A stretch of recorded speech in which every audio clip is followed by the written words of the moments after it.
I'd like to call to order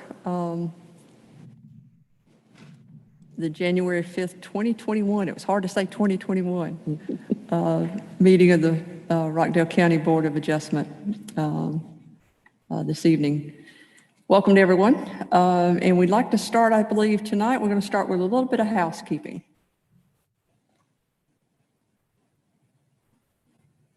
This meeting is being streamed live on Facebook and being recorded. Due to audio sensitivity, please refrain from sidebar conversations or personal comments for anyone in attendance. There is a 15-second delay between the live meeting and the Facebook stream. All virtual participants' microphones will be automatically muted by the meeting facilitator. For those in attendance here in the auditorium, please do not stream Zoom or Facebook due to negative impacts on the audio. Comments submitted via Facebook will become an official part of the record. Please limit the comments to the case being heard. If you are joining us in person, each speaker must sign their name to the appropriate zoning case sheet and fill out a public comment card and submit it to county staff to register your intent to speak prior to the start of this meeting. If you are joining us virtually, you should have registered your intent to speak with staff prior to the start of this meeting.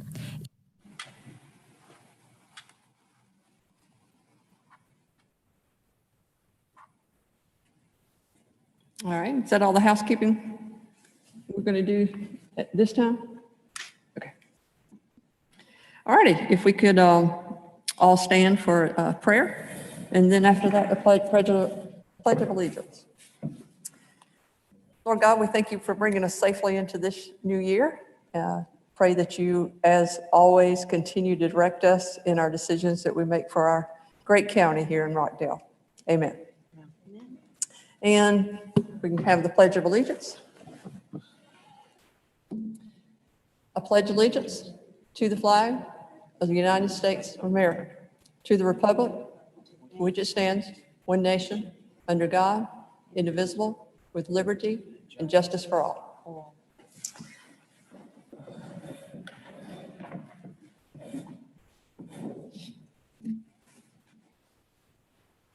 All right, to determine to make sure we have a quorum here, I'm going to do a roll call. Bridget Howell. Here. Kevin Fuller.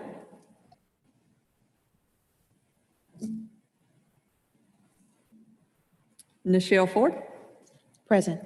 Deborah Tumlin. Here. And myself, Deborah Wilson. We do have a quorum. We'll take a motion for approval of the agenda tonight.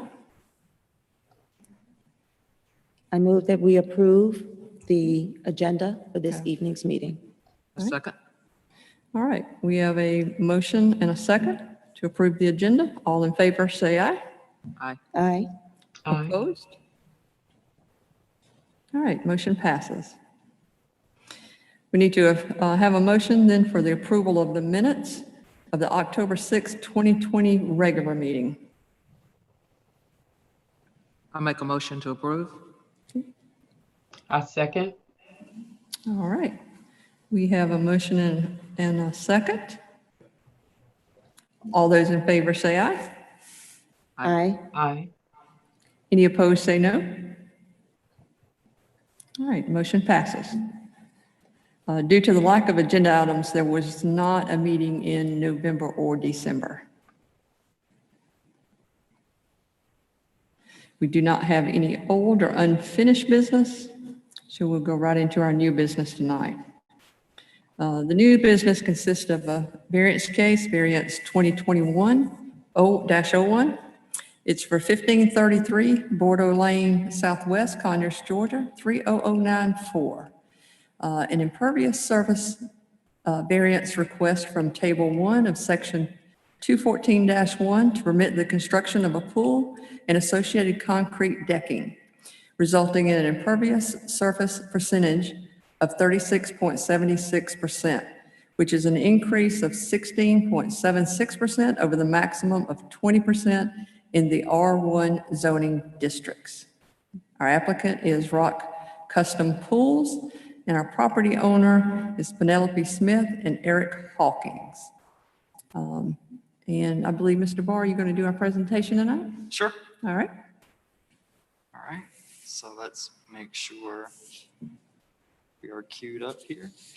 So this is just a simple pool and concrete installation. The property is R1. It's just on under half an acre. And it is in a residential subdivision. So I believe on the presentation and in you all's packets, those, the site plan is included.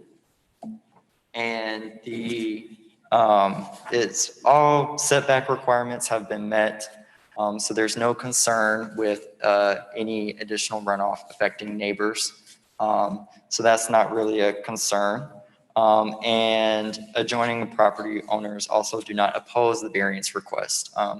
We've received letters from adjoining property owners acknowledging and supporting the variance.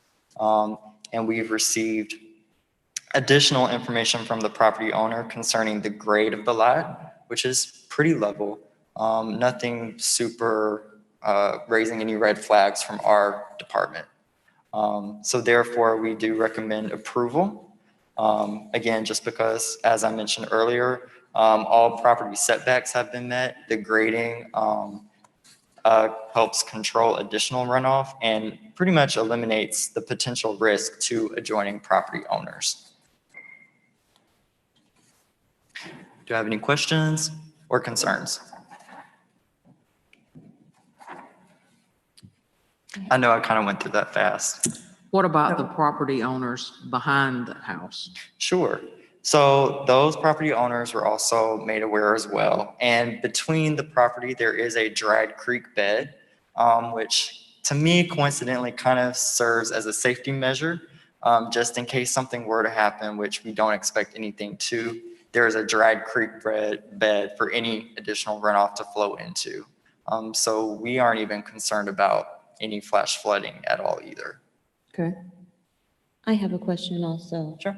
In the summary, you indicate that the staff is authorized to approve up to 30%, Yes. and this exceeds this by 6.76%. Yes. So my question is, what is the possibility of decreasing this in order that it is in compliance with the 30% that the staff is authorized to approve? Sure. So that, based on the site plans, and we'll go back one, there's not really a whole lot.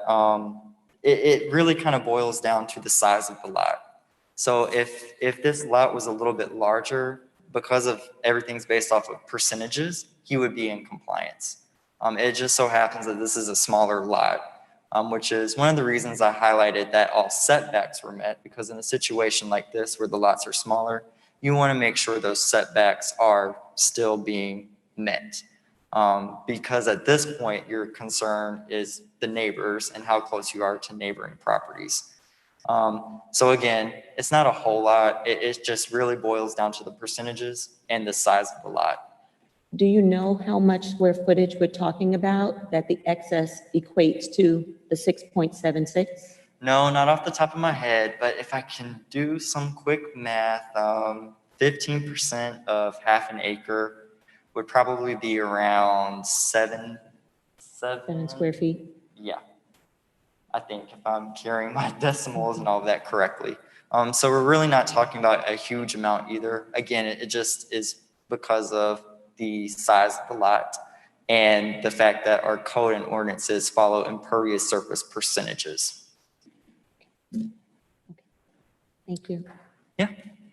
I have a question. So the additional concrete that we're putting around the pool there, Yes. is that a normal, I don't know if there's usually like 4 foot around, and this is just the normal 4 foot, not extra that we're trying to do, just the normal pipe So installation? this would be extra. All pools, I believe, do come with the standard 4 feet. However, if anybody's visited a pool, 4 feet can be a little dicey, especially if you have family or friends over. It could almost be a little bit of a hazard, just if you have chairs, towels, and you're trying to kind of not get in the grass, but you know what I mean.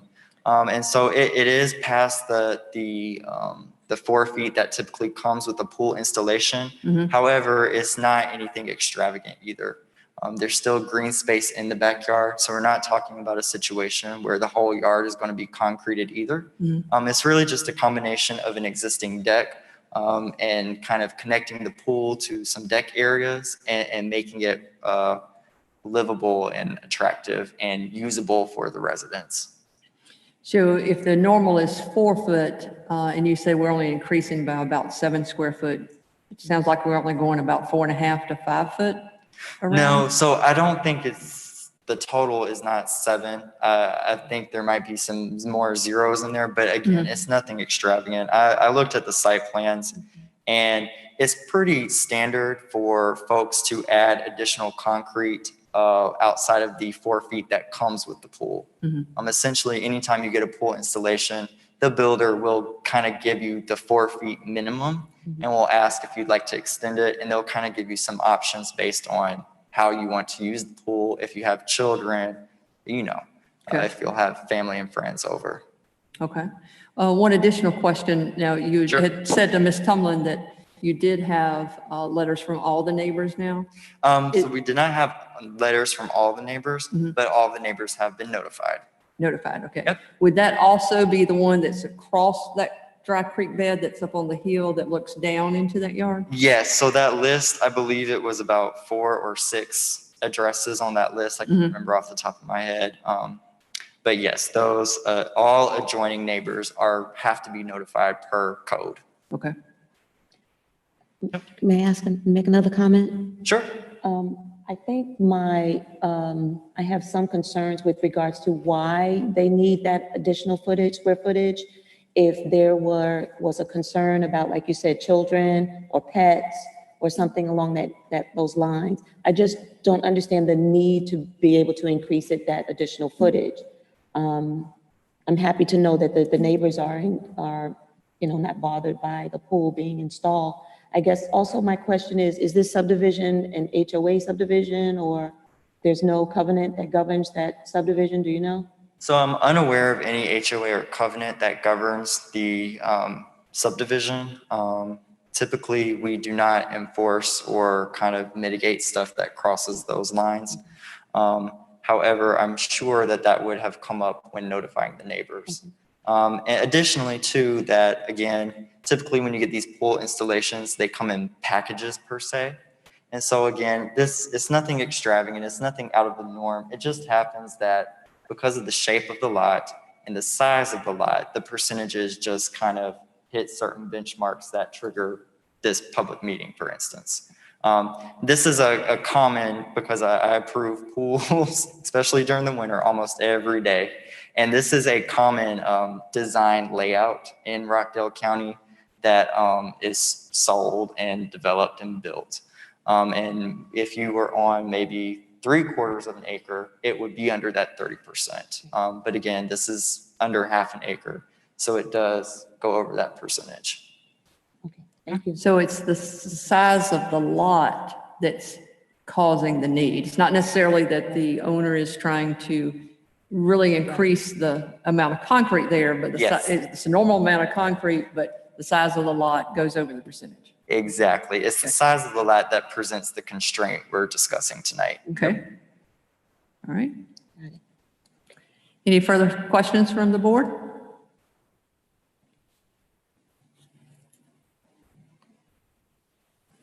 All right. Do we have someone speaking for the pool company or the owner tonight? I'm the owner. Okay. And contractor. Okay.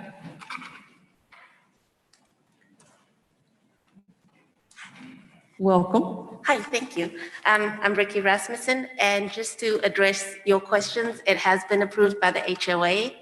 And the other thing that you were concerned about is why the big overage. The current impervious cover is at 29.7 something percent already. So any just putting in a 10 square foot pool would kind of activate a variance application. So it's already at that impervious limit, like just about 0.5% under that impervious limit. It already has been approved by the HOA. The concrete we've kept to an absolute minimum. If you look at the plan, you can see on the far side, it's 4%. Because of the grade of the yard, which does aid the drainage as well, we do have to put some steps in to make it workable. So it's still very minimum concrete right around, and we are connecting to their existing concrete. So, do you have any other questions? So not only does the lot size affect the situation, but because you already have a patio and a driveway and things like that, all that had to come into account. Yes, ma'am. And so this just simply put it over. That's right. I had that question too, and I forgot. Okay. All right. Does anyone have the questions of the owner or the contractor here? I do have one question. This is Bridget Howell. Mm-hmm. Regarding the neighbors, I do understand that the responses went out to all the neighbors, but was there any neighbor that opposed this change? Not as far as we know. So we were not notified of anything. Typically, when we send out a public notice, we allow them the option to send anything if they're opposed to it. We actually got something that affirmed the decision from a neighbor. And so I believe that's included in the packets. And so, yes, to our knowledge, we did not receive any opposition, just one affirming.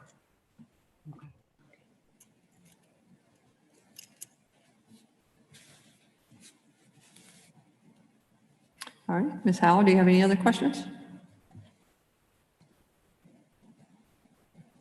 No? Is it possible that I can see that diagram? Yes, and so I am hoping technology is working. I'm sharing my screen right now with Thank you. the site plan. Are you able to see that? I'm not, okay, let me change that then. So we can all see. Thank you. Of course. Okay. Yes, I can see it. And so I do apologize. Our site plans come on huge pieces of paper, and sometimes shrinking that onto a PowerPoint can decrease the legibility. But in the bottom, right here where the cursor is the pool.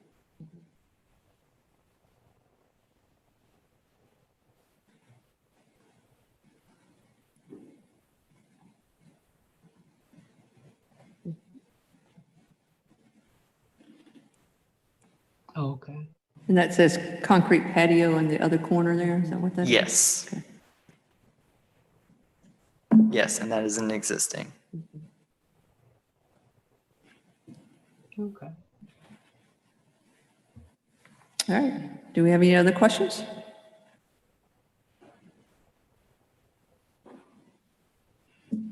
All righty. If there's no other questions from the board, I'll now call the public hearing to order. Is there anyone present in the auditorium that wants to speak on the matter?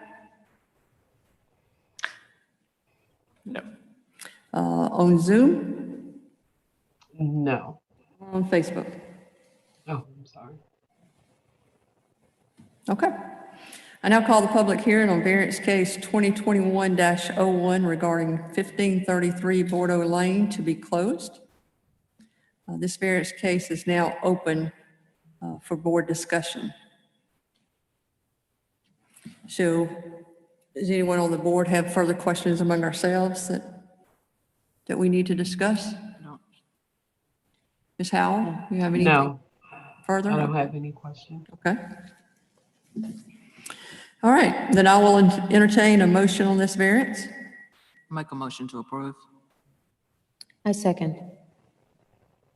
All right, we have a motion and a second to approve variance case 2021-01 regarding 1533 Bordeaux Lane. All those in favor say aye. Aye. Aye. Any opposed? All right, motion passes. Okay, we have some introductions we want to do tonight. All right, so I'll go ahead and ask our new director to come up and introduce himself if you'd like.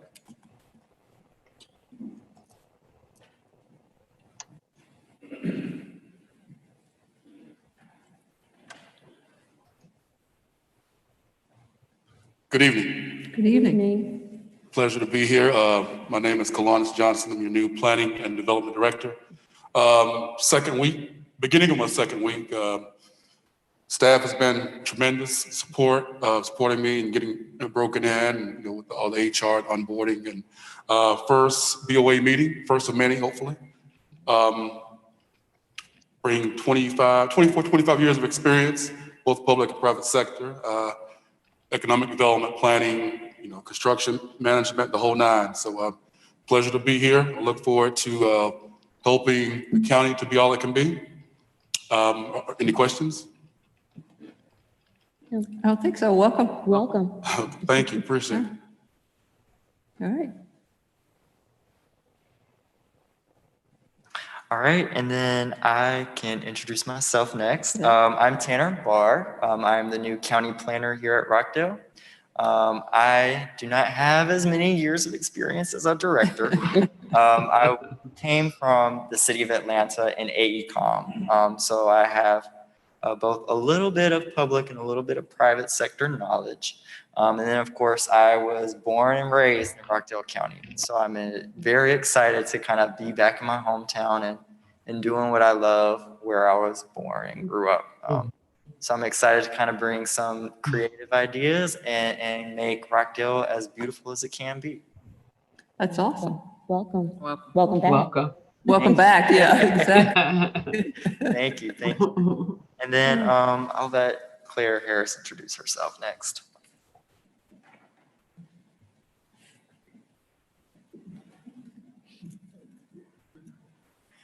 Good evening. My name is Claire Harris. I am the new administrative coordinator for the Planning and Development Department, and I'm excited to be here. I've worked for the county for 4 years, and I've done a little in transportation and at the BOC, and I'm just excited to be learning new things in planning and development. Awesome. Wonderful. Welcome to you. Welcome. Thank Welcome. you. Welcome. Thank you.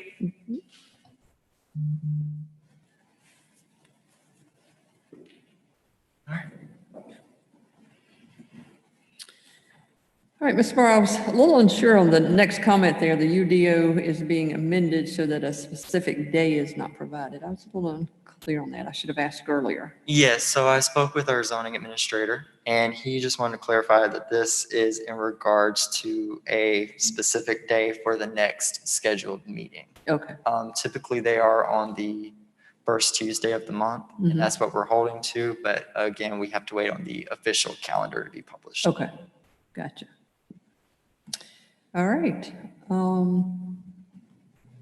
So the next regular scheduled board meeting will be, is to be determined. All right, I will now open up the room for public comments, excluding the case that we have just discussed. Is there anyone present in the auditorium that had anything they wanted to discuss other than the case?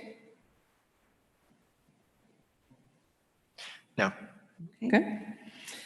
Zoom or Facebook, anybody wanted to discuss anything?